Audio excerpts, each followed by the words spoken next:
Are you wanting to scale your business with digital products? I'm Becky Beach, and I've grown $1 million digital product empire that earns me passive income while I sleep, eat, and play. Join me each week as we grow our digital product businesses together. This is the Becky Beach Show.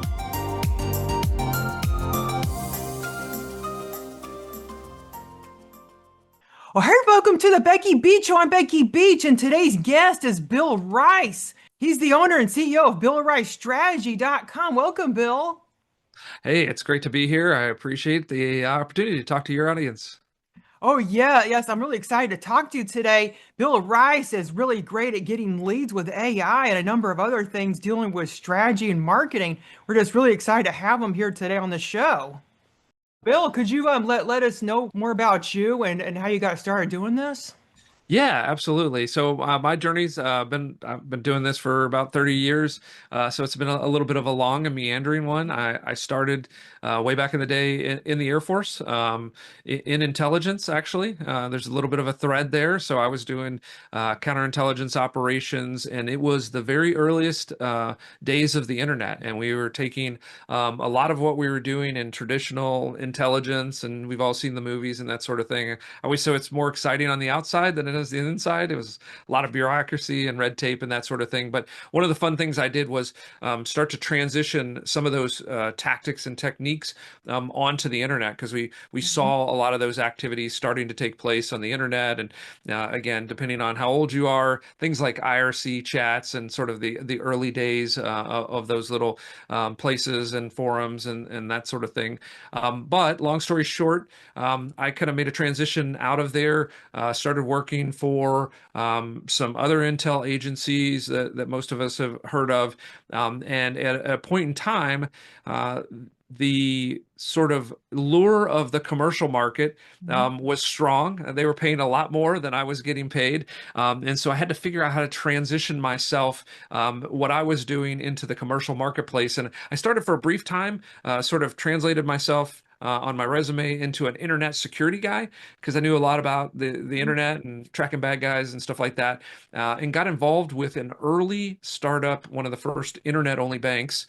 And that was, again, sort of my first foray into not only financial services, where I've stuck for a very long time, but also getting into the startup environment, which I loved. And then as I got in there, I realized internet security wasn't quite as fascinating as I thought it would be. And I ended up transitioning into marketing. And again, the thread that binds the two there was back in the Intel days, we were looking at a lot of data, signals type stuff, internet type stuff, internet traffic, and trying to figure things out. And I realized that that's what the marketing folks were doing in the early days of the internet. And as we were building that internet bank, again, because we're gonna talk a little bit about AI and lead generation. I think it's fun to talk about the transition that I saw in that moment. And this was in and around the 2000. We had, believe it or not, internet-only bank. We're generating loans on the internet, Mhm. much like is more common today. And so that was super innovative. But believe it or not, most of our traffic was coming from a company that we engaged with as a partner, called Bankrate, which probably a lot of you know Bankrate or have been on their website looking for rates and stuff like that. But at that time, they weren't an internet site. They were a marketing partner who actually placed rate tables in newspapers. And so we placed our rates in newspapers, got them to our internet site, and we were one of the few that could lend. And then we started doing this thing with Lending Tree, where they actually started to give us internet type leads. But amongst all of this, so again, we're pulling offline traffic, traditional newspaper advertising, to the internet. And then one of our developers walked in my office and said, "Hey, take a look at this." And he got me to go to this site on my screen, because we didn't have laptops at the time. And it popped up a big white screen with a box in the middle of it. And he said, "You can just like put whatever word you want in there, and it will build a directory," Oh, which that's sounds funny cool. now, Yeah. right? Because we Mhm. were thinking in terms of Yahoo directories, right? But it was Google.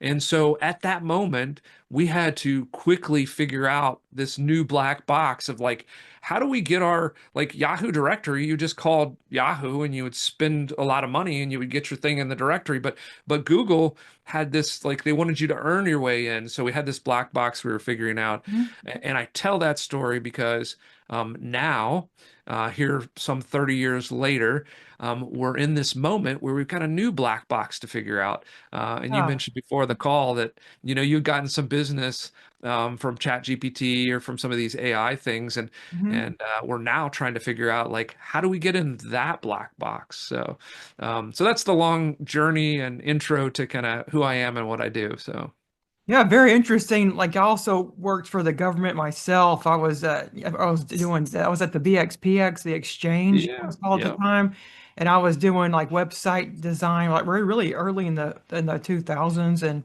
yeah, yeah, so they didn't. It was like really hard to work there because the bureaucracy. So I definitely can relate to that. And I'm yeah, glad that you've moved on and now you're doing something that you really love and are excited about. yep. Yeah, so again, like what you touched on, how I was able to get the leads from the AI. Like I recently, got like two clients from the AI overview. And for a long time I hated AI overview because it took a Mhm. lot of my blog traffic. I'm a blogger over at Mom Beach. And now Yep. my blogging traffic from Google is down to like 2,000 a month because of the Yeah. AI overview. And at the one time, I was getting like 200,000 searches from AI, not in AI, but Google. So Yep. now it's really t took away a lot of my traffic. But then, when I was getting those clients, I kind of did a double take. I was saying, yeah, I kind of like that. And I'm getting clients in this and I'm getting recommendations from it. So could you let us know, like, how can people, booster their recommendations from the AI overview instead of treating it like an enemy? Yeah, exactly. So I think there's two things, that are happening right now. So on the Google front, the traditional things that we've done to do SEO and content and give the right signals and indicators to Google as to what's good content, and even pay per click, if you will. Google's kind of messing that up a little bit right now, and I think it's a bit intentionally. So I say messing it up because it's messing it up for us. We're having to figure something else out. But I think they realize that in the short term, they're probably impacting some of that SEO, some of that PPC, even some of the paid traffic that they're selling Mhm. by putting that AI overview at the Yeah, top. yeah, I But they know. realize they need to catch up, right? Because if I would venture to guess, if you were to look at your Google Analytics, what you're starting to see is things like ChatGPT and Perplexity show up as little lines and sources of Hmm. data because particularly for what you do, website design, what we do, generating leads for mortgages and stuff, these more complex topics. And again, it's the early days, so most of that traffic and those questions are still going to Google for sure. We need to still be doing the right things there. But more and more, the savvy consumer, probably the better, the ones that have a little more budget and are a little more sophisticated in what they're doing, are starting to go over to ChatGPT or starting to go over to Perplexity because they can get a lot more information and well organized, right? So Yeah, you get definitely. a yeah, you get a briefing versus like for instance, like you might go and say, hey, who are the best web designers? You go to Google, they give you a whole bunch of choices, and then you got to do the hard work of like digging through them and doing the research. But if you go over to Perplexity or ChatGPT and you say, hey, who are the best web designers in my local community?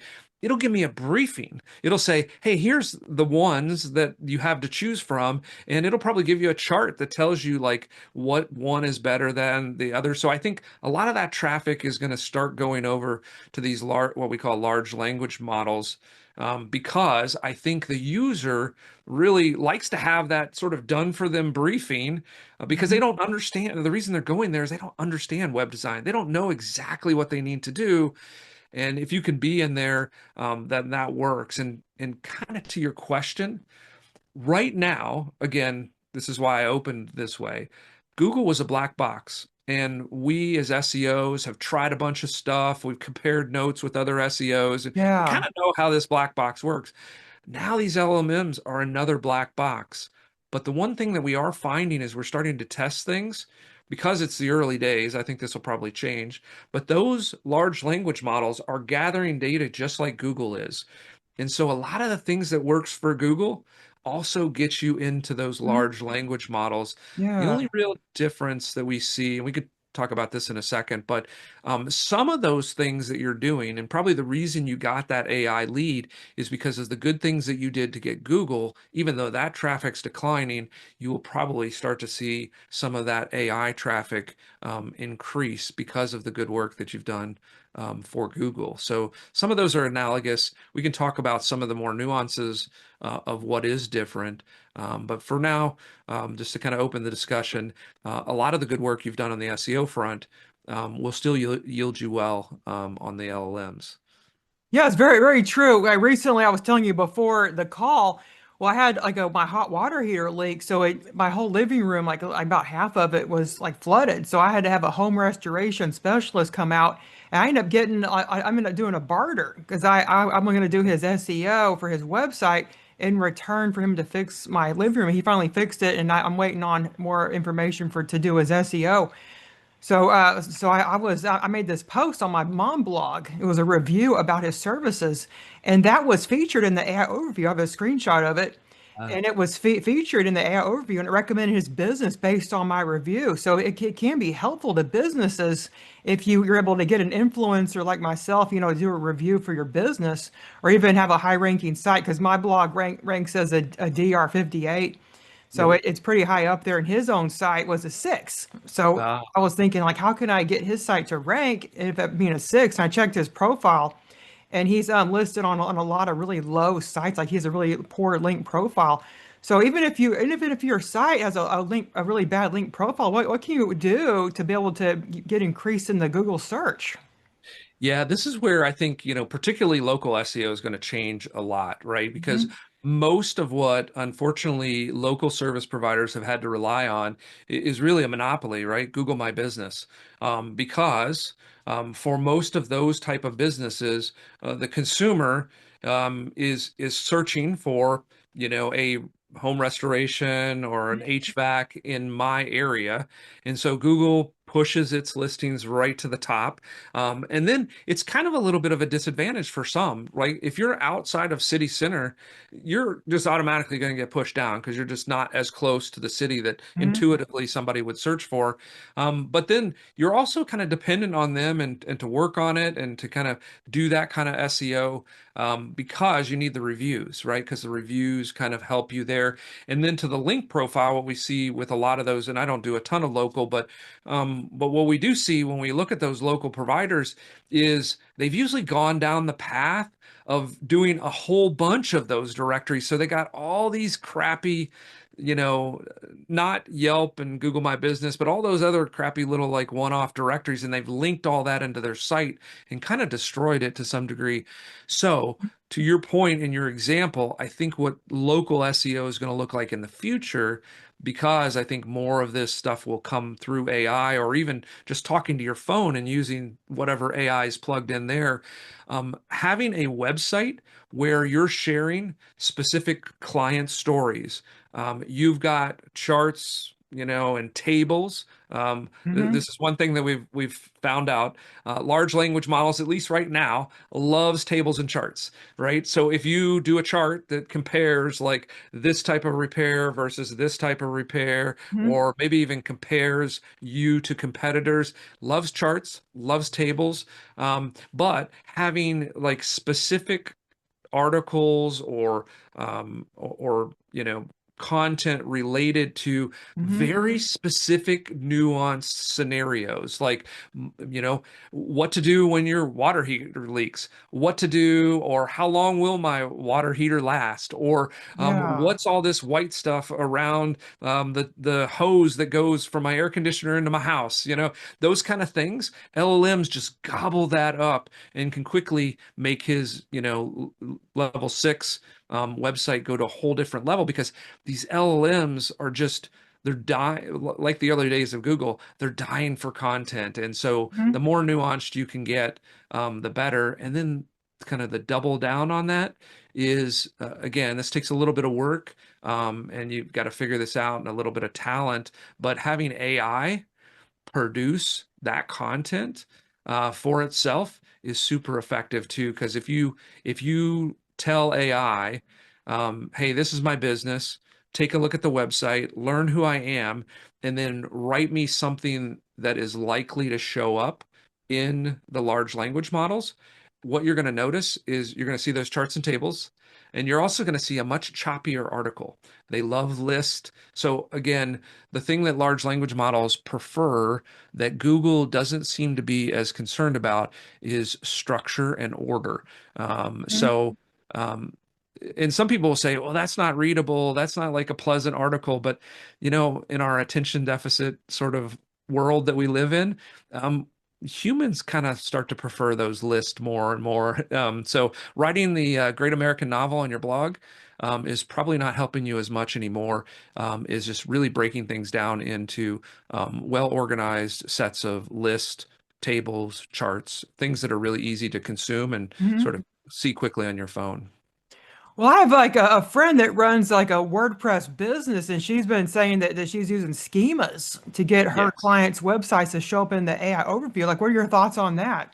Yeah, she's right on target because again, think about it. These agents that are collecting it, and Google's sort of been begging for this for a long time, but I think the large language models are starting to push people to understand this Mhm. more, is the more guidance you give to the computer as to what they're looking at, like, oh, this is an address. Oh, this is a review. Oh, this is, again, you can use those schema markup to tell it specifically what it is. And Mhm. then it can, because large language models are a lot less structured, it actually helps it to to structure that as it takes it in, and also to understand how to structure it to give it back. Because to some degree, Mhm. it's looking at all this disorganized data. So the sites that are going to win are the ones that are helping it to get organized, so to speak. Oh yeah, very true. For those that don't know, a schema is an XML file, so it's kind of like HTML, but it's XML, and it has like data related to your blog post, like what's it about, like such as the meta tag, keywords, a brief description of your post, and also like in bullet points, so it's very easy to digest for an AI overview to read. Yeah. Yeah. Well, and we've noticed that for a long time. I mean, Google's been doing this. They've been pulling out lists. Like we've learned that trick early on. If you put a list or some sort of summary at the top of your blog post, Uh-huh. you're potentially going to get one of those snippets because it's looking for that easy to digest. So that's been an emerging trend, but certainly one that's working well with the large language models as well. Yeah, I haven't seen the featured snippets in so long. Do you think they got rid of that? Because all I see is the AI overview dominating the results. People don't even have to visit your website. They can just get all the information from that AI overview, and then you're losing clicks and visits, and therefore ad income and product income. And so it's really got on crazy. Well, and I think this is where, and it's a little bit of a subtext in all this, but I think that's where it's getting more important to think about, because you are probably going to be cited inside of that overview or inside a chat GPT or something like that. So they'll say the name of your business. So to think, and again, we don't, as small businesses, we don't always have like the biggest budgets, but to think the tiniest bit about branding, like how can you make it easy to find your business or to talk about your business, or what is your name, or does that easily translate into, because they may have to do a second search or they may have to ask for your website. So start to think a little bit about branding so that when they see that overview, they don't just walk away, that it's easy for them to find you or call you and stuff like that. But so branding, I think, is going to become more and more significant because again, there's this zero click sort of experience that's going to happen. So, although all of these are getting better at citing where they got the information, because people are nervous, like, is it real? So, I think that'll get better too. Hyperlinks will come back into the equation, and then hopefully you'll get some of that click traffic back. Yeah, like you said before, people are using Perplexity and ChatGPT to do more of their search volume. Because I saw OpenAI is ranked in the top 10 websites people visit in the world. So I Yeah. think it's going to continue to climb up there. And do you think someday it might overtake Google search?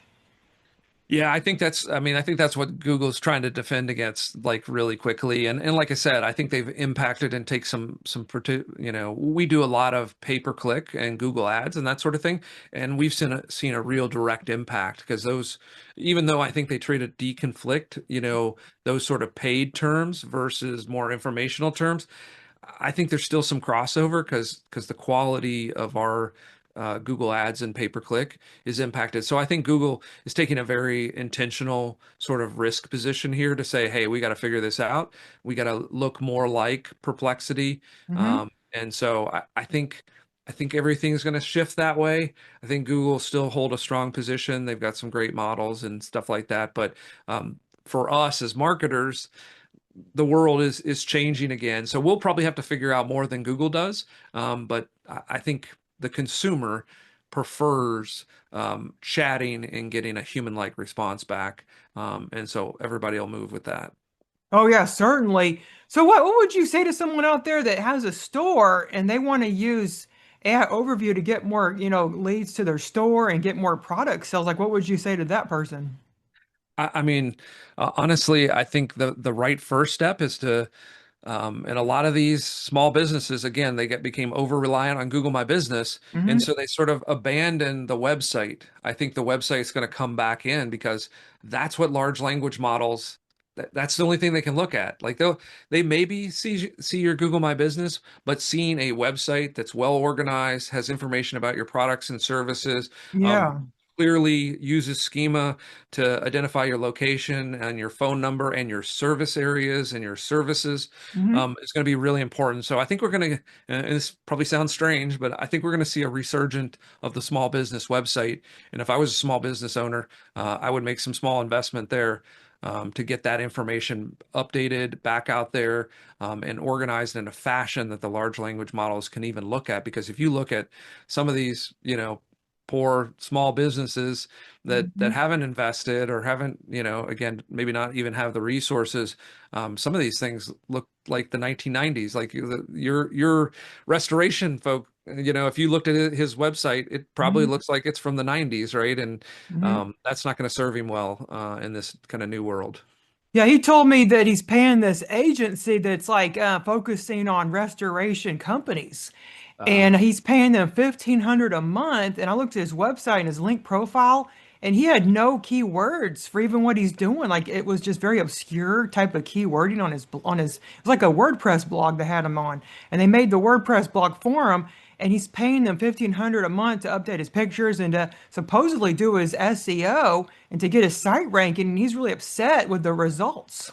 Yeah, yeah, for sure. I think, and it's interesting you said they were on WordPress. I mean, a lot of these things are they're just proprietary platforms. They get into one Mhm. particular niche and they just sort of gobble them all up.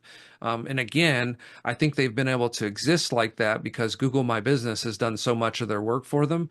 But now, just like you said, that's just not going to work anymore. And so I think Google My Business, again, it'll still have an important role. Google will figure out how to continue to have something like that support small businesses because it's such a big part of their market. But I think long term, yeah, agencies that just sort of gobble up, put people on templated sites, never update it. And some of that's on the small business too. The small business should be communicate if they do have a relationship like that or with you now, they should be communicating with you to give you a clear understanding of the services that they provide, the products that they offer, making sure that they're giving you the latest and greatest testimonials, or there's some mechanism to get testimonials back on every job.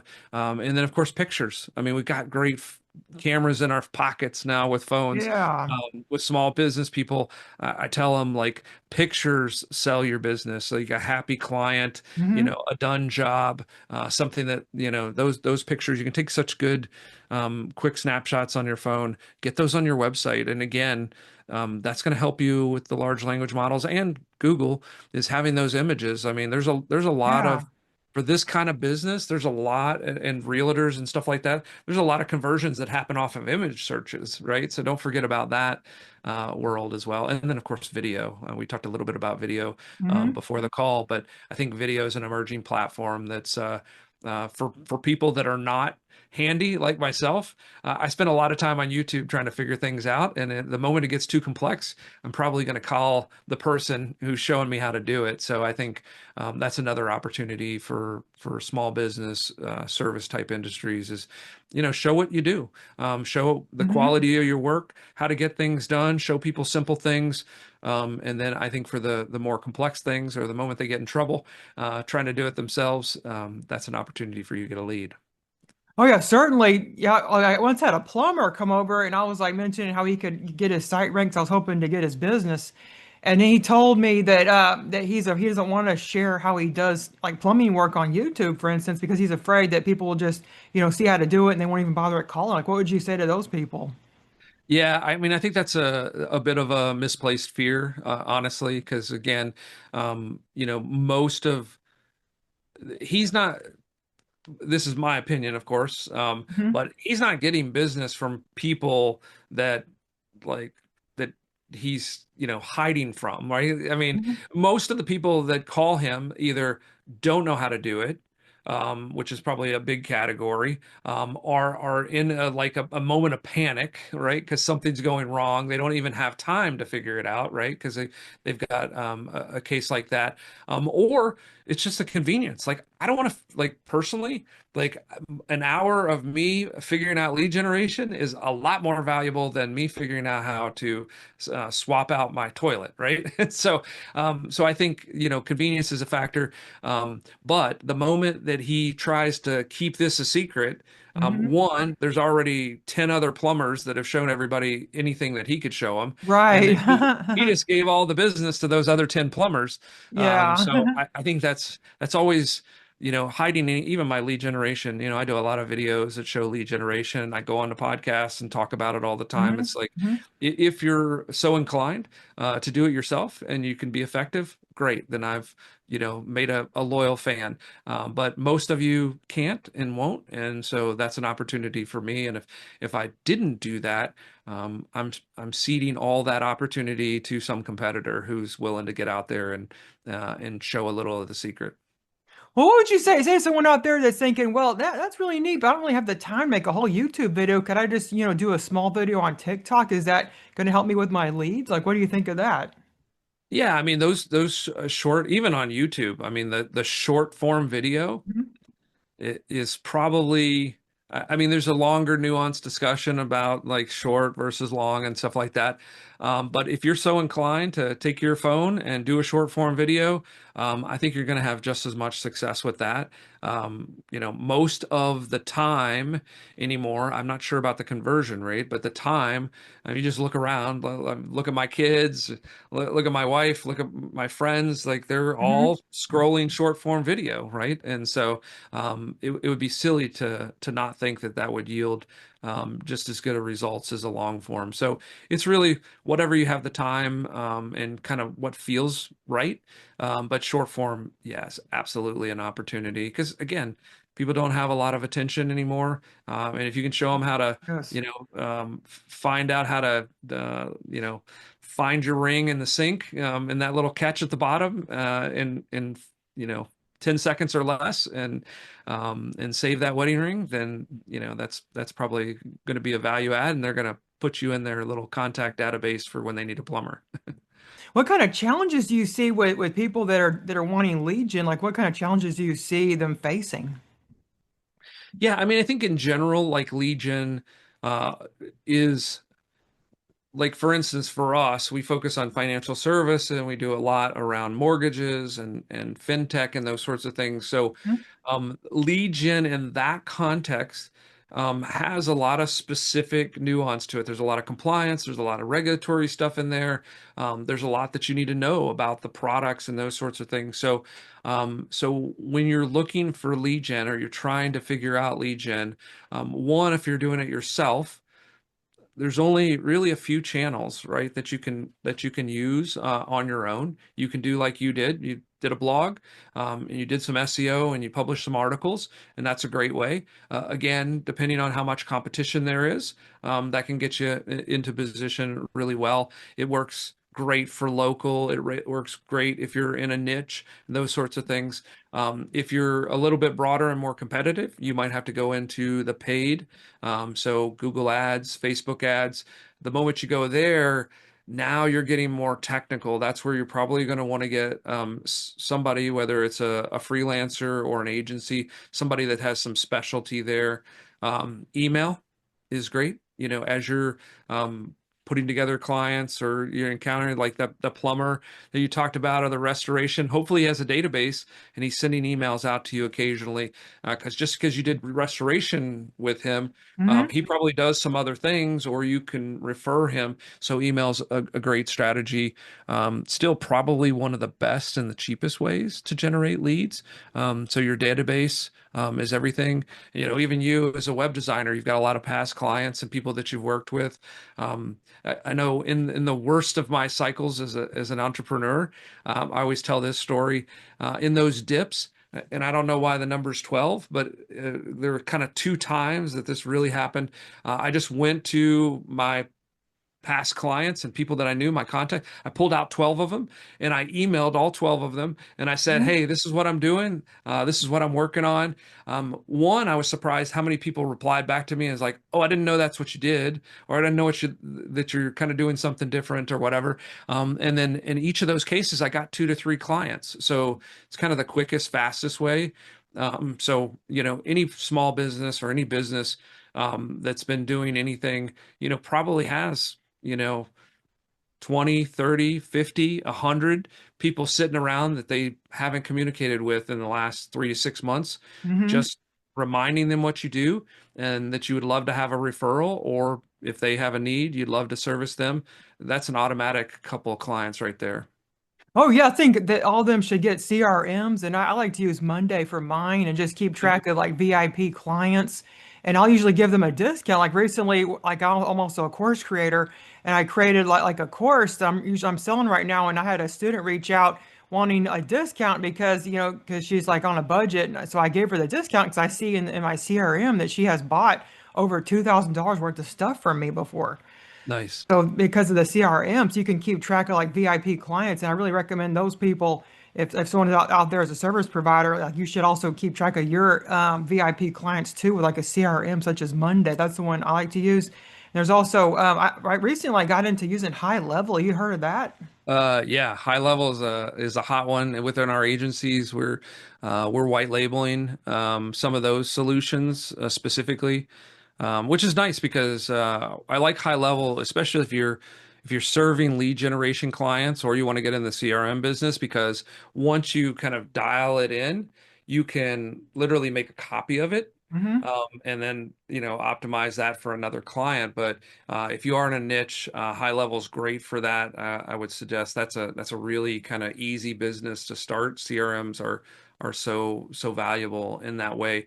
And then the other thing that's neat about them is they've got all the platforms. You can do landing pages with them. You can do text messaging. You can do Hmm. obviously phone calls and a lot of automation, which is at least in our business when we're doing high volume lead generation, automation becomes really important really quick. Yeah, that's actually the business that the home restoration guy is using. Like they're built on High Level because I looked at there's a site called builtwith.com. You could see Yep. what a site's built with, and I saw High Level on there. So that agency that he's working with are using High Level, and they're charging him like 1,500 a month, and they're only having to pay like 500 a month for an agency, and who knows how many clients they have. So it's a great way to make money and to start your own agency. Is that what you use for your agency? So we focus a lot on the front end of the lead generation, Uh-huh. but what we found is there are a lot of clients that we were just emailing them leads and they weren't doing a very good job because they didn't have a CRM system. So we've started using and Mhm. offering high level as a kind of an affordable solution to get them doing the right thing once we hand them the leads. And of course, if they have a higher conversion rate, then because they're using a CRM, then they're going to continue getting services from us for lead generation. Because that's usually that's the second component of lead generation. If you're failing with lead generation, if you're actually able to produce them, but you're not closing the deals, it's probably because you don't have a CRM and you're not doing good follow up. Because again, consumers and people on the internet are not terribly patient. So if you don't follow up with them quickly and Mhm. frequently, they'll forget about you and go somewhere else. Yeah, definitely. You can use like ChatGPT to write follow-up email sequences. That's what I do to make, I make like maybe 500 a day, just from my follow-up email sequences selling my courses. So Yep. those are really simple to do. You can just use ChatGPT to make like those follow-up sequences. You can just send it to the person, in the hopes that they'll do your services again. Yeah. Oh yeah, for sure. That follow up lead nurturing is what we call it. Hmm. Super important. Yeah, just staying in front of the customer because, like I said with the example of hey, I was having a hard time and didn't have a lot of clients and leads coming in. Mailed those 12. Well, what did I do? I just reminded them of what I did because we're all for good or bad, we're all sort of self interested and self focused, and we forget even what our best friends do for a living half the time. So if I asked you to, list out 20 of your best friends and then next to them put what they did for a living, Hmm. you'd probably get stuck on a few of them, right? Because it's Right. just not what you think about. So those emails and just reminding people what you do,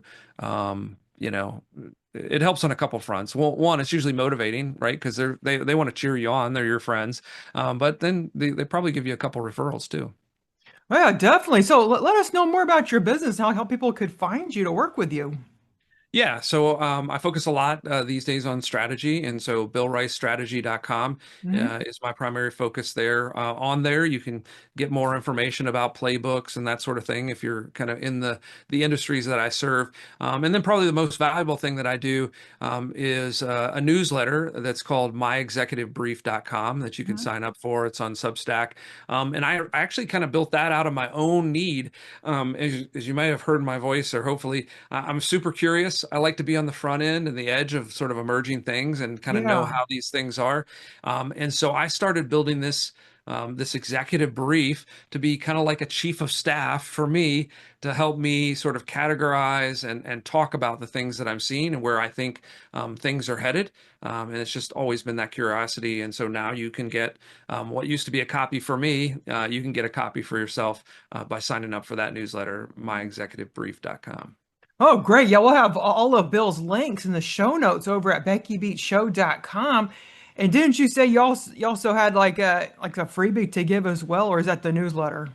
Yeah, the newsletter is probably the best way to do that. Every now and then, I will give away playbooks, or I have some Mhm. different checklists and stuff like that on Gumroad. But all those links are usually in the newsletter, and I'll push those out as I release those. But I do release quite a bit of free. I like the playbook style, Mhm. um, and so that's kind of an interesting way to break something down into really actionable next steps.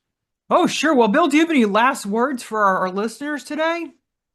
No, I mean, the most kind of important thing to me over the last, 20 or 30 years of my career is just always be curious, trying things, tinkering around. And I've Mhm. always had the best success with doing that. So stay curious. Well, thanks so much for being here today, Bill. You can check out Bill's links again in the show notes at BeckyBeatShow.com. Well, thanks so much for being here. Have a great day. Goodbye. Thank you. Thanks so much for listening to the Becky Beach Show. Please check out the show notes at BeckyBeachShow.com and my membership, BusinessBeachClub.com, to start and scale your own digital product business. Have a great day. See you next time on the Becky Beach Show.